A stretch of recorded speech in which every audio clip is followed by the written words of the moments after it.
The app available from the App and Play Store. आप सुन रहे हैं सनराइज रेडियो शबनम साही के साथ, and I was telling Dr. Lit how all these old school jingles, they're such a massive hit of nostalgia for so many people who've grown up listening to these jingles. Now, Dr. Lit, the Sunrise brand, you made it a household name. You made it so iconic. You even took it overseas, I believe, to Mauritius, right? No, to Mauritius. We were broadcasting live from London into Mauritius. Into Mauritius. Then we got another top FM station down there, and we took it to America. We had two stations in, though that was Sina Radio, it wasn't America, it wasn't Sunrise, it was Sina Radio. It was in Los Angeles and Yuba City, because when the British authorities threatened to jail me in 1985, they said, next time it's either jail or you do something. Right, okay. So we set up, the chappie who actually worked with you very recently, Asif Ghazali, his name is actually Asif Ali, and he used to work in Southall in a catering firm. And when I set up the cable TV company, he first came to me, he wanted to be a broadcaster. And I said, okay. So training was started. Oh God, there were lots of effing and blinding, all the rest of it, But he became a household broadcaster, not only here, but also on other stations. And then he went off to Pakistan to set up stations there. His name was Asif Ali, and I said, that's not grand enough. He changed it to Ghazali. So it became Asif Ghazali. That's the story behind Asif Ghazali, sir. All right. So I'm meeting up later on today. So we took it to Los Angeles and to Yuba City and Mauritius. We should broadcast from here. When you look back on 30 years of Sunrise, any unfulfilled ambitions, anything that you would have done differently if you could do it again? Yeah, I think my only regret is that, in Asian broadcasting, the broadcasters were first class. We could never really get the management team. None of the broadcasters had ambitions to rise beyond broadcasting. Broadcasters. So none of them really became managers. This is why the industry suffered as such. For example, we had people with lots of experience worked with me for 10, 15, 20 years. They should know everything there is. They went somewhere else. They got the job, but they flopped because simply didn't have the ability to do it. But they were fantastic brand names when they were with me. And that's the only regret I have, is that every one of my managers should be running the Asian broadcasting industry across the UK. They are running it, but not running it like they were trained to do. Because God knows, as you're saying, you've given them the training ground to really develop their talent, right? Yeah. Could you pick one moment, if I said pick your proudest moment as the founder of Sunrise Radio? Would there be many, or could you pick one? There would be many, and I think there would be many, and the fact is that when we launched in London first, then in Bradford, then in Leicester, there would be so many actually. Unless you're going to, I can camp here for a week or so, or 10 days or so. Yes, and it will be unfair to just pick up one point. But there've been so many. Yeah. Now, Dr. Lit, it's been a while since you left professional broadcasting, and you're still such an iconic name. I feel it's not just your baritone voice which captures millions of hearts, but I think it's also your personality, because radio is all about personality. Again, in a conversation we just had not so long ago, you said that you're not afraid of being disliked because you would say what you believe in, right? What would you like to say to Sunrise Radio listeners today? Those who have been your fans from day one, and those who are probably listening to you for the first time today and discovering your journey and finding out about the founder of Sunrise. What would you say to them? Well, very good morning to you. How wonderful is that you're tuning in. And also how lucky you are, in fact, to have a radio station. In fact, choices of radio stations on a 24-hour basis to promote your culture and interest and everything else. And that's all I would say. And they are born at the right time. I think we were born at the wrong time when we were deprived of that opportunity. Yes. Now I'm going to end this lovely chat with a rapid fire, because they say that when you don't give someone enough time to think about it, that's when the truth actually emerges. Right. So I'm going to ask you a question, and let's see. Tell me the first thing that comes to mind. Again, it might be hard to pick just one, but your favorite Bollywood song of all time. Too many again. Too many. Okay. Favorite Punjabi song? Could you name one? Yeah, Gurdas Man's. I think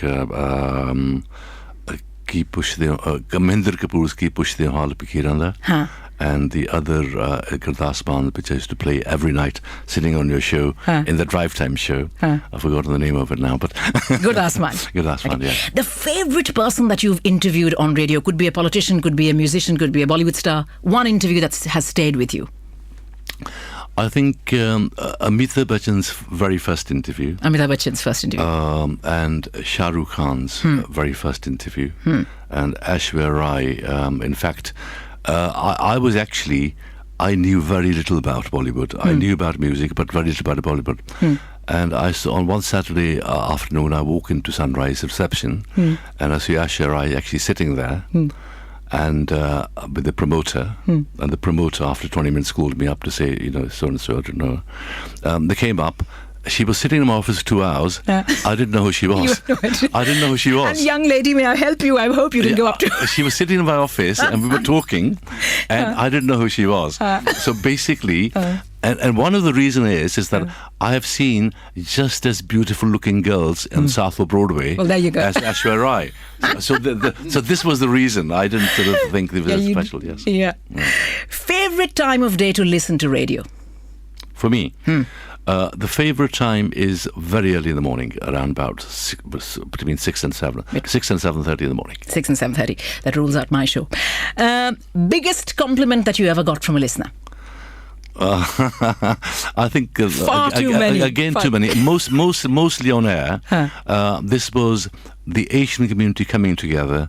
That there was a voice for the Asian community across the UK. Now here you are. You had a dream. You established this station. You're working every day. You're on it. You're running it. That one moment when the penny dropped and you realised what a fantastic service you had created, that you had arrived, that your dream had been fulfilled. That was on day one. Was it on day one? Day one, yeah. that was on day one. All right, okay. Your favourite role, Avtar Lit as Chief Executive and Chairman of Sunrise, or Avtar Lit as presenter of Soapbox? Presenter of Soapbox. Really? Yeah. Wow. You see, basically, the reason I became Chairman and Chief Executive because the owner-operator radio stations made profit. Management radio made losses. So I had no choice in order to move from broadcasting to actually into management. But I think if I was doing it again today, I would have actually put the station in management long before, so I would carry on with broadcasting. So I would leave the management side to others and just deal with the broadcasting side. Become a full-fledged. Yeah. All right. Which I did in Sri Lanka. We 5 national stations there. Fantastic success. Young man, same age my son, maybe even younger, made into MD at the age of 23, and he beat everybody in Sri Lanka, 5 national stations. So fantastic. And my last question to you would be this. Anyone who succeeds in any business is obviously a role model to many people. It's commendable, right? But for someone like you to come to a country which is not your own and to make such a success of a business which is far beyond a business, it's an emotion, as I said.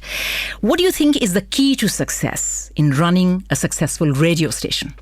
I think you have to be in love with anything you do. You have to be fanatical about it.